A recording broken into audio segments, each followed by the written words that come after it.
Hello, and welcome to Mixology, where we launch each episode mixing up a beverage as we discuss how customer success and customer marketing mix together as scale engines to customer success. I'm Kristine Cookitch, and along with Shannon Howard, we've brought in a special guest, Roberto, to focus on what we've been doing with AI in the customer education space and what 2026 will look like. Predictions that we'll analyze this time next year. And let's make a winter sangria to have with this discussion. Here's the ingredients: 1 bottle of Sauvignon Blanc, 1.5 cups Aperol, 1 cup vodka, 1/2 cup Grand Marnier, some sparkling water to taste, and you can garnish it with whatever you like. I used pomegranate seeds and blood orange juice ice cubes, but rosemary is also a good selection. This makes enough to share, so get a pitcher and we'll mix it all together. Hey guys, we are working with a winter sangria this time. So here's what the finished product is going to look like. You can see it's nice, pretty color. I've gone ahead and mixed it up, but basically the recipe for this is before this. So if you're this far in the video, go back and you can go and get everything together. And then I topped it off with some sparkling water. I happen to find some actually winter sangria sparkling water, but you can use whatever mineral water, sparkling water that you want to kind of give it some life and then stir it all up. I made ice cubes out of blood orange juice and lemon juice and put that in the cup with some, I can see them sinking to the bottom there. I've got pomegranate seeds in there. So mix it all together and put some ice in here, store this in the refrigerator, and then share with all of your buddies as you sit down and listen to what we have to say about AI and what we think AI is going to look like for 2026. Hey guys, we are here. I just mixed out our winter sangria. Pause, go back, watch everything before this. That'll get you the recipe and mix it all together. It's a big batch. Be prepared to drink it for more than one day, maybe, or share with friends. Take it for a party. There Yeah. we go. And what we're talking about today is AI. We brought in Roberto with Shannon and I to talk about where we stand in AI today with AI and customer education and where we think it's going to head moving forward in particularly into 2026 as our kind of close up vision. Future state, who knows? It's just so moving so quickly that I don't know that we could predict anything more than the next maybe 12 to 18 months. But let's get started first Mhm. with the status of AI and CE today. That's the hashtag that I'm using when I post on LinkedIn. And anytime I read people's content, I hashtag in my comments to their posts so that if you are searching, you should be able to find hashtag AI in CE as an option to find all of the conversations that I either generated or know about. Shannon's been doing some work with Intellum to push out some content around AI usage in L&D and of course customer education. And Roberto is a big voice in the community around how that works. So let's talk. Where do you think it stands right now? I'll start. Yeah. All right. Uh, I think I think we are in a very pragmatic phase at the moment. I see people posting about their experiments, so lots of experimentation, a lot of hype. But when we get to the practical side of it, I mean, mostly what I still see is something that is, I mean, very, very few examples go beyond content creation. I think we are still in that area. So most teams are using AI for drafting, rewriting, repurposing, transcripts, translations, and that's valuable because it removes friction and brings consistency. That's the aspect that I like the most, especially in distributed teams that value branding. And I'm sure Shannon agrees that being in marketing, this is an important aspect. But it's still the busy work layer, I think. Like, yeah, Yeah, like no one has a. If you remember at the end of last year, we were talking about agentic universe or all these AA agents. Whoa! But I mean, 12 months after, I That's Hmm. it's that, funny. Like a while, that's the first presentation Sam and I did at the beginning of the year with CloudShare was agentic is it. yeah, exactly. One last thought I have, like I was a while ago at uh, looking at a presentation, attending a presentation, and it was so shiny. The title was about how to run your entire academy with agents, AI agents, and the presentation started with something like, "Oh, and then we created this bingo with AI," and that's when they lost me. So. It was about, yeah, it started like It this. wasn't quite as big ticket, right? Yeah. As monumental as everybody thought it was going to be. Not that Hmm. that's a bad thing, right? I think that foundationally we need to understand how it can impact what we do. And I think that's what this year has been for most people. In Yeah. 2024, it was scary, very scary. People didn't want to do it, and there were barriers put up with security teams, with internal IT teams, with the basic constructs around the way the LLMs were learning from us and how we had less control. And there were a lot of things to be afraid of. And in 2025, most of those fears went away, right? Most of what we've seen, there people are less afraid of using it now because we've been able to put up gated activities, right? We've been able to work with building our own LLMs, right? Where we can go ahead and structure the learning that LLM does, the large language models. Again, if you're not in the lingo world, that's what that is. And the structure of how that learns and how where we have some of that core information that it starts with, we now have more capabilities there than before to gate off instances of the LLM so that the work that I do in my environment is secure from other people. I can still leverage the language model to learn from what I do because that's great, right? It learns my style. I use different models now for different types of creation, and they the drafts that are presented to me are better because of the learning, right? It knows how I like to write. It knows the kinds of questions I ask, and that's great. Where everybody's much more comfortable with that now than they were in 2024.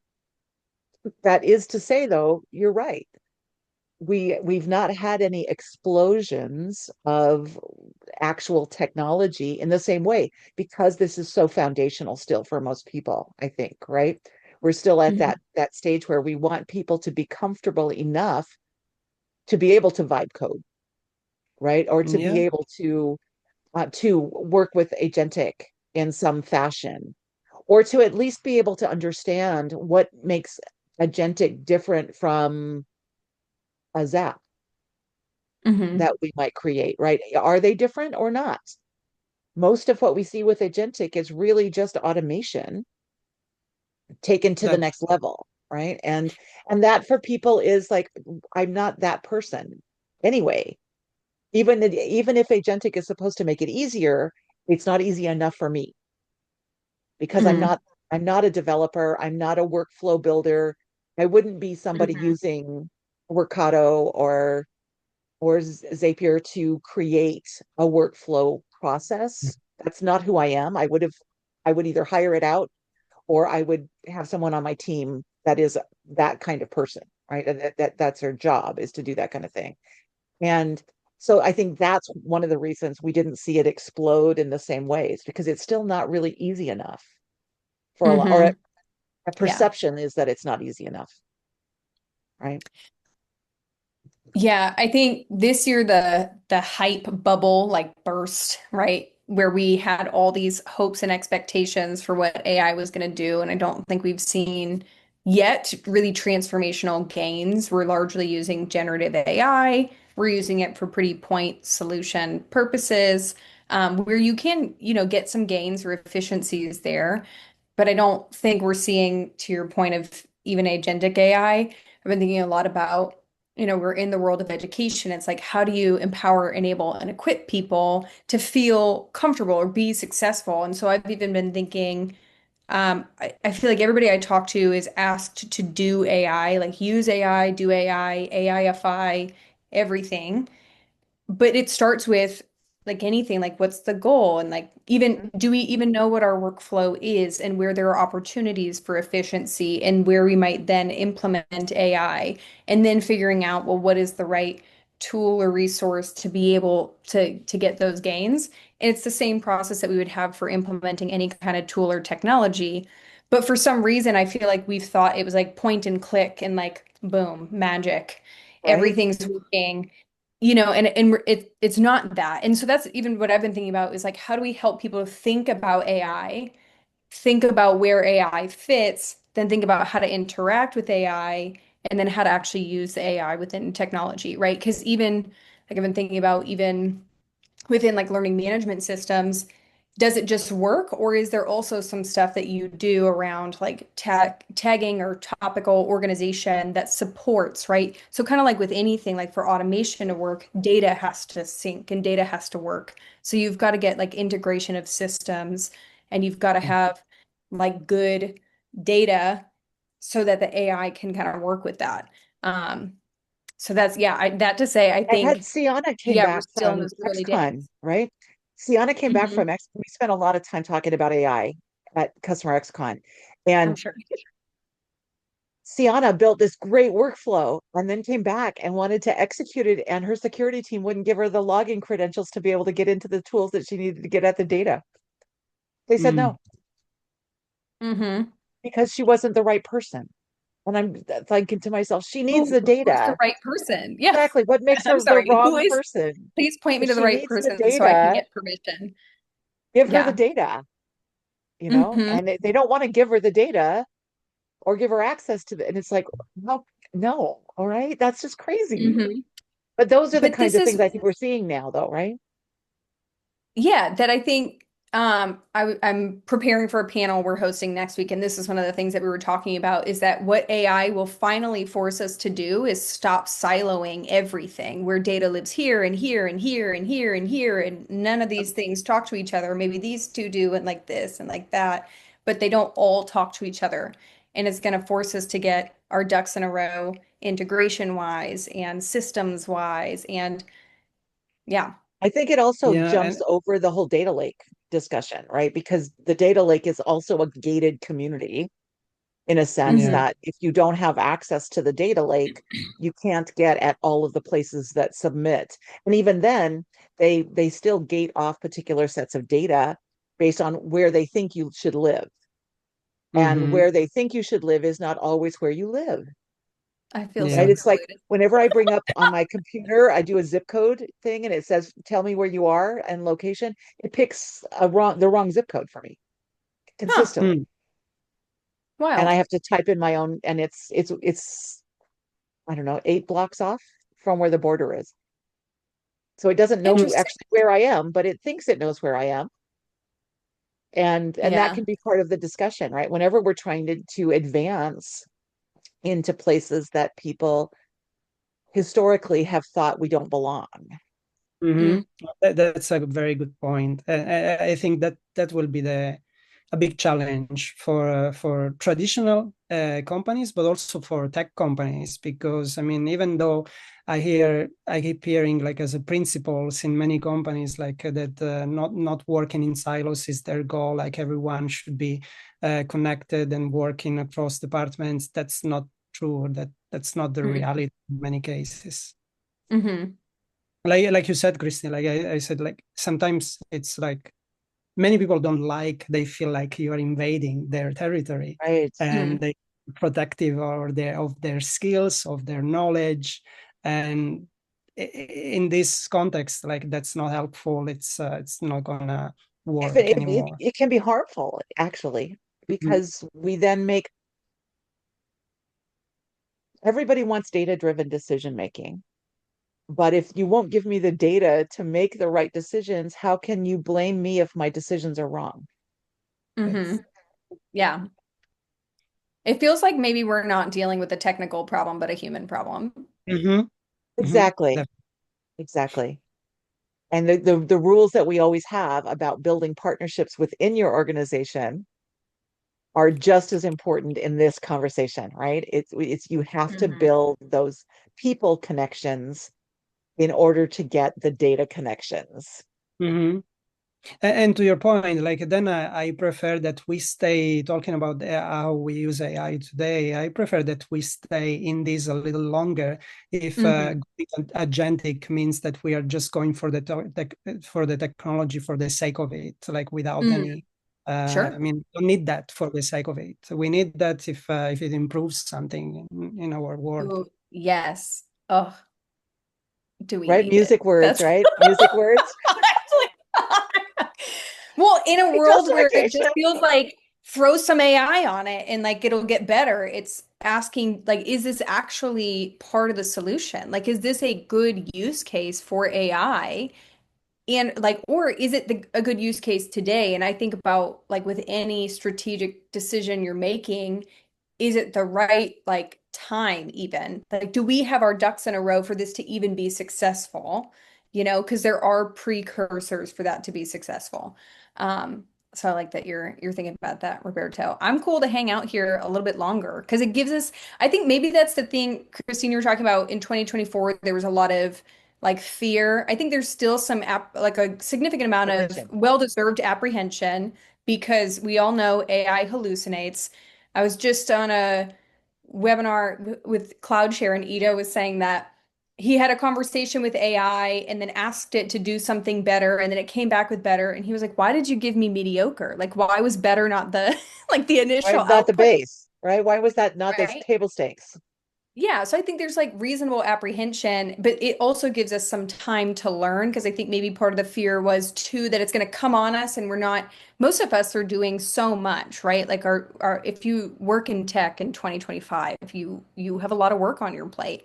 And so to figure out this whole AI thing and how I'm supposed to use it and apply it is a lot, you know, to take the time to learn and then apply it to your work. And so I would be glad for a little bit of a period here where we can adopt, you know, and take the time to get to know it before we build that next layer.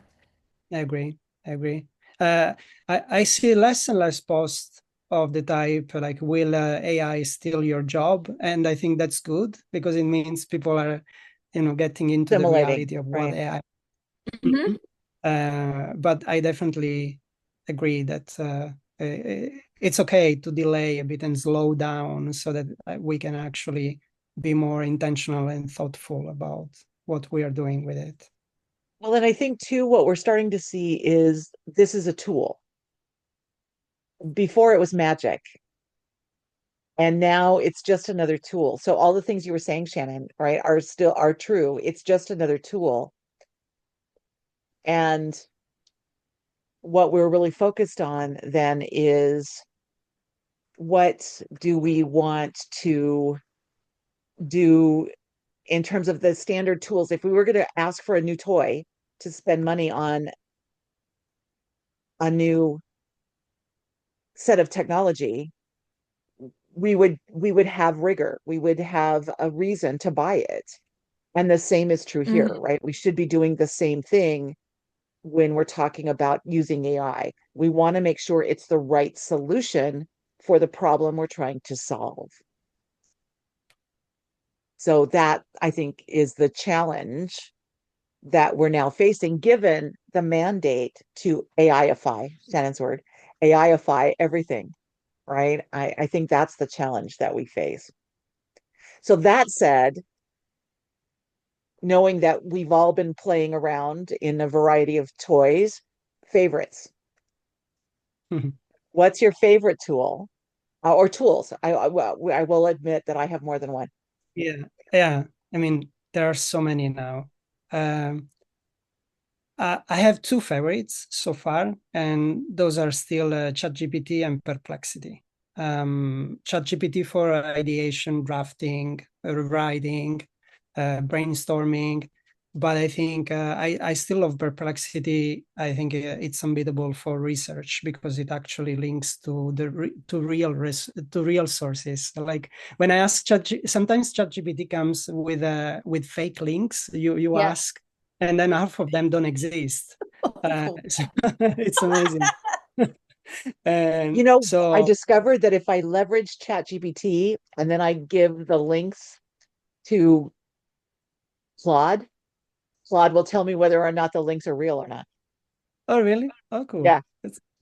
So yeah, that's why I love Perplexity. I find it's a very cool tool. And then I mean I keep eyes open. I think Notebook LM is worth like it's a really great tool and keeps evolving. Then when I'm going to my other realm, graphic design, multimedia design, Adobe is integrating Nano Banana into the workflows. But yeah, my day to day it's still ChatGPT and Perplexity.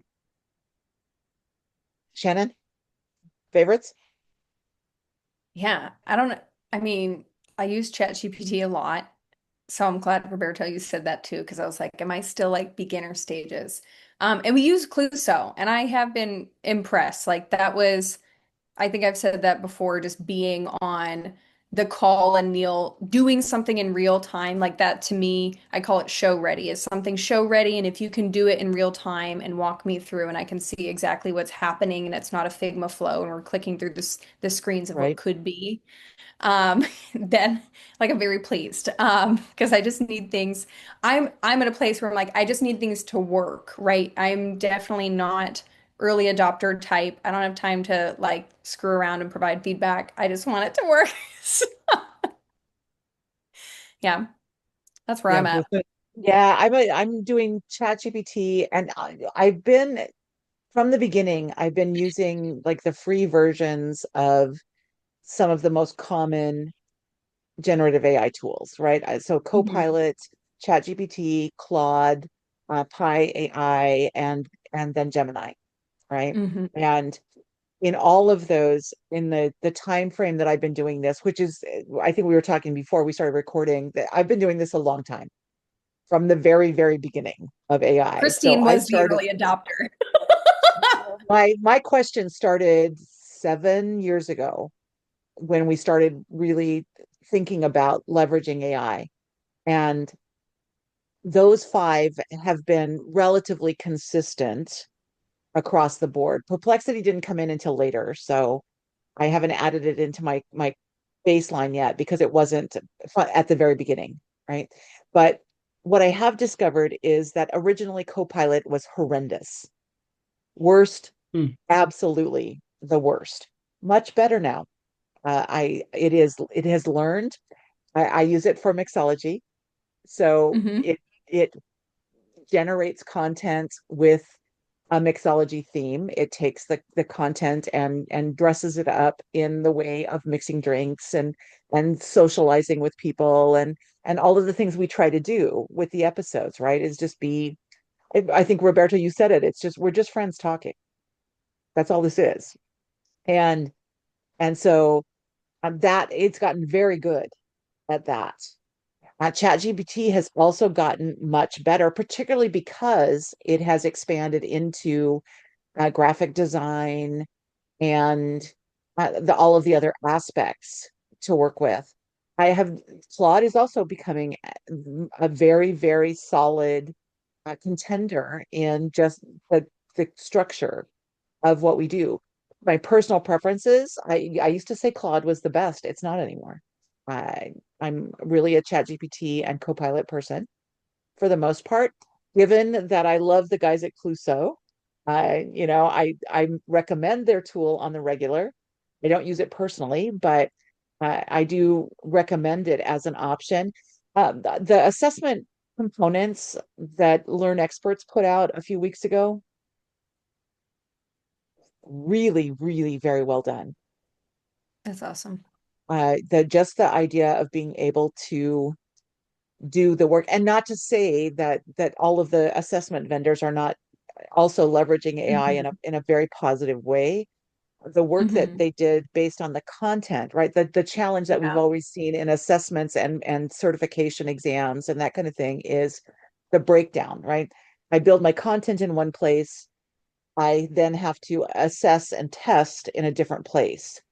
And building questions in the place where I test is challenging because I've never had access to the data that provides the content for the questions.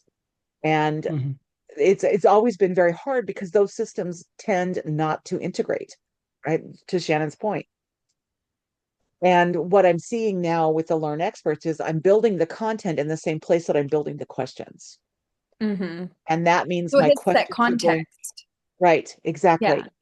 Right. And it Yeah. understands that when I built this content, I did it in a particular way to accommodate my three roles, right? My casual user, my power user, and my admin configurator, right? Mhm. And so it knows what that context was and frames the questions appropriately, which means I can do assessments more quickly in all of the places that I need them. From a needs assessment, right?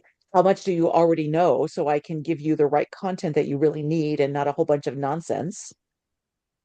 And then what do I need at it as a knowledge check? And then what do I do if I really need a certification, right? If I really need people to test their Substantive mastery. competency, right? Their mastery of a particular thing. And all of that can be done from the context of the content that I built.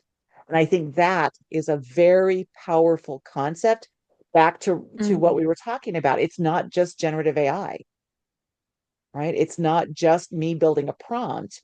It's me letting the system analyze what's out there and design a bank of 100 questions, knowing that I'm going to rotate through any 60 questions in an hour Yeah. or 50. Let me do 50. So I'll give people like a whole second and a half, minute and a half of time, right? And I think that construct is very valuable because everything is in one place. So I would put them and the Cluso guys on the top of my list if we're not talking generative AI, just using prompt Mhm. creation. All right. Yeah. So what does the future hold? Magic ball, smoke-filled rooms, fog. There's the fog machine coming up in the background. And what do you think happens in 2026?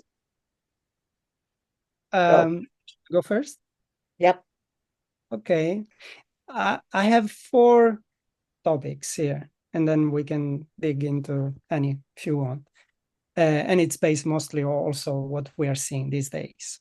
One is, and Kristine mentioned it, more vibe coding. I see more people experimenting with it, creating their courses, not in LMS, but in just vibe coding and creating something in Lovable or other tools like this. And so everyone is building micro courses, agents, prototypes. I think this is cool. What I'm concerned about is that will be a lot of noise out there at some point, and we definitely don't need more volume. I think that's one thing. The other thing will be, hopefully, we said the same last year. I mean, at least I said last year, content updates, automation. Oh. Maybe this is the year we will get Oh. something tangible to something real. Then the third would be, or could be, more in-product contextual learning.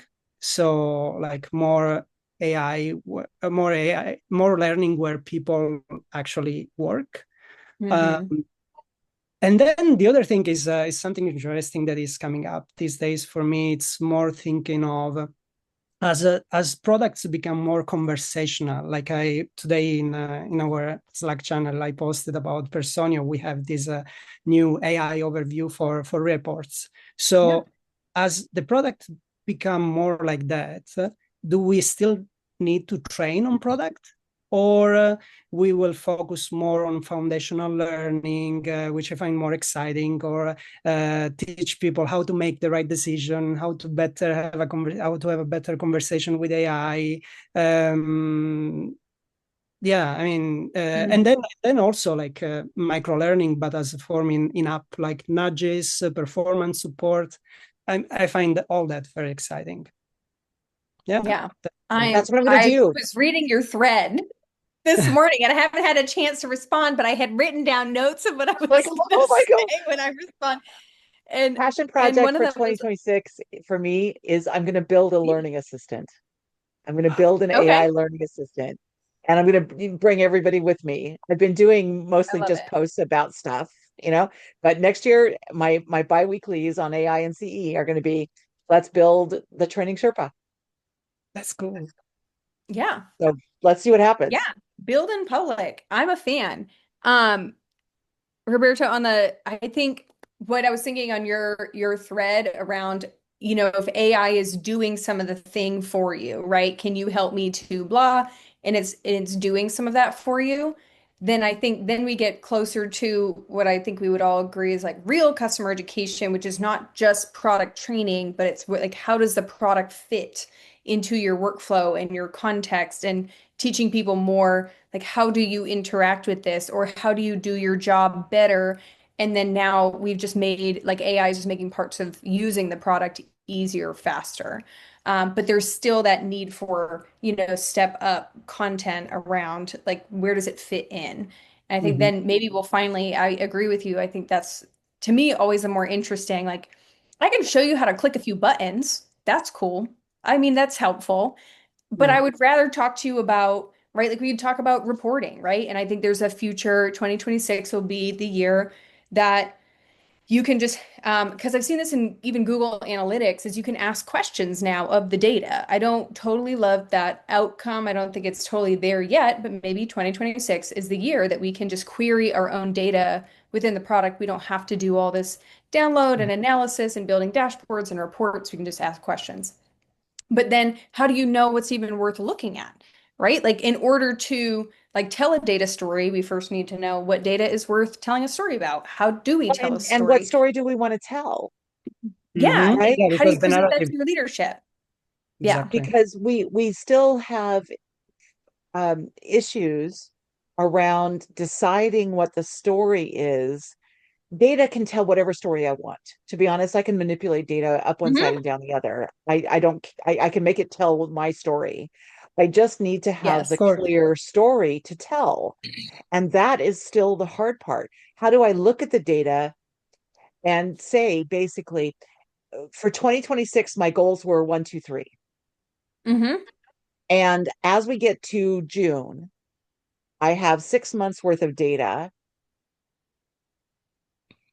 My points were 1, 2, 3. How does the data stand against 1, 2, and 3? Where am Hmm. I as it relates to the things I thought I wanted to be able to do? Am I accomplishing what I said I was going to accomplish? Are we moving the needle in some way based on what I said I was going to do? And if Hmm. that's true, yay. If it's not, generative AI, tell me how I can help mitigate that so that I can tell the story that says we understand we are not reaching the goals that we set, but maybe that was because our goals were wrong, Hmm. right? The Or the data is goals telling us, changed. right, or the goals needed to change over time because of whatever. But 1, 2, and 3 will give me the basics, and I can then push that through to tell the story that I need to justify either the fact that things changed, right? The data is proving that we were false in the beginning for no fault, right? We set a goal. And what we discovered is the goal was in the wrong place. And so Hmm. now I have to Sure. change it. And that's fine. Knowing that at month 4, 5, 6 is way better than discovering it in month 12, Hmm. right? Because Right. then there's absolutely nothing I could do about it. But in month Hmm. 4, 5, 6, I got time where I can massage the story itself and say, we need to change the story. right? The goal has changed because the data has proven that the first goal was off in whatever way that means, right? And I think that the benefit that we see in AI is that we'll be able to ask those questions in a way that doesn't require PLSQL, Oh, Lord, yes. right? I think the hardest, like, yeah, sometimes I think just figuring out how do you analyze all this data, or you mentioned data lakes and access, like being able to query the data. It has taken, you even said this about AI and automation, like I'm not that person. And I think it's so unrealistic that we ask people, like, can you be an expert in strategy, like working across the business, instructional design, data analysis, coding, like all these things, or, Python, SQL, so that you can do all these, like, can anyone learn those things? I'm sure, but sometimes our personalities are more inclined toward some one thing or another. And I think often it's unrealistic what we've asked people to be able to do. And so now this is where I think the exciting potential is to like give everybody the opportunity, right? Like this is the great equalizer of I don't now have to Democratization be of the data, person. complete Exactly. democratization of data. It means Yeah. that as long as you give me access, I can ask the questions that are important to me and my team, and through Right. me and my team to leadership, because I can now tell a more complete story if you just give me access to the data. I can ask the right questions, I can get at the information, and I can tell my story and my team's story in a way that does all of the things that we say we need, right? It says data-driven decision making. It says justify my existence. It says we are executing to the vision that you gave us as the thing that we needed to perform against. And all of those things can be accessible using AI in a way that I don't think people thought about in the beginning, right? Again, 7 years ago, that was not the goal. Nobody was even there yet. And now I think that 2026 is the year that is certainly achievable. Yeah, maybe. We'll see. It'll be Rah, rah, interesting. rah, rah.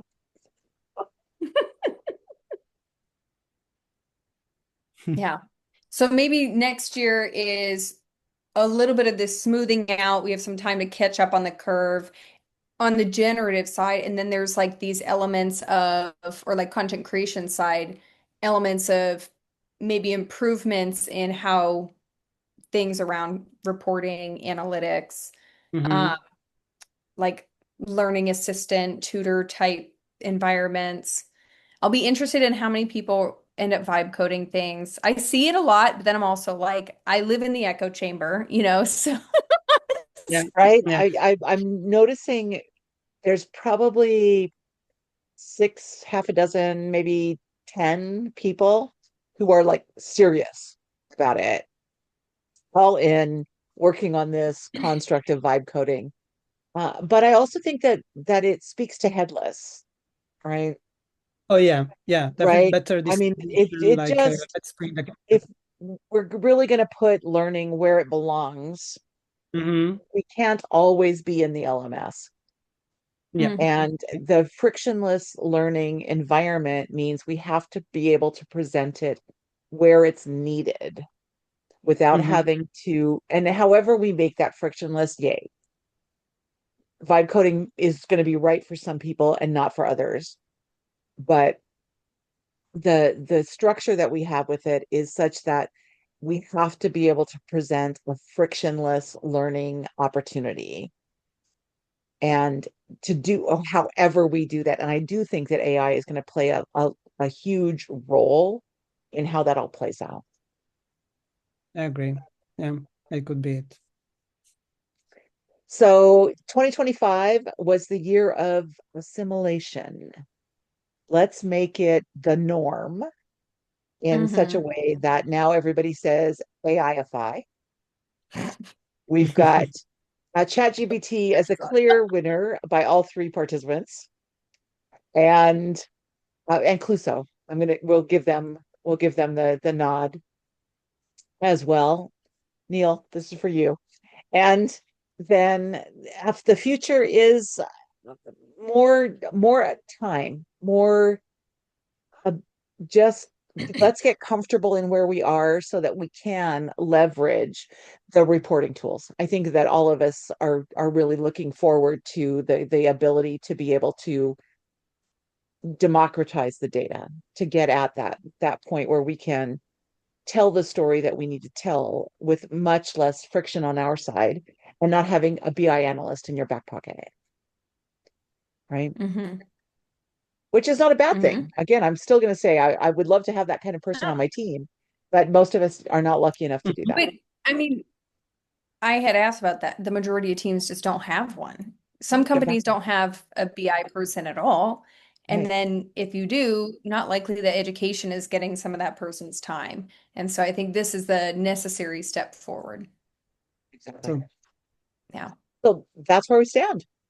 We've got 2025 almost done. 2026 on the horizon. Things to watch for. Shannon's got the conversations around AI coming up with Intellum. Roberto is consistently posting about what happens in his world. Even today, what did I see? The latest little Google trick that you posted oh about yeah, split that screens, right? the So split view, follow him if you're not following him already. small And things. 2026 is, for me, I think the biggest one here is I am going to build out an AI and customer education certification. So watch for that coming out to Marchish and maybe the first part of April. And that's where we stand. We are done, almost so close for 2025, moving into 2026. So thank you all, and we'll see you next time.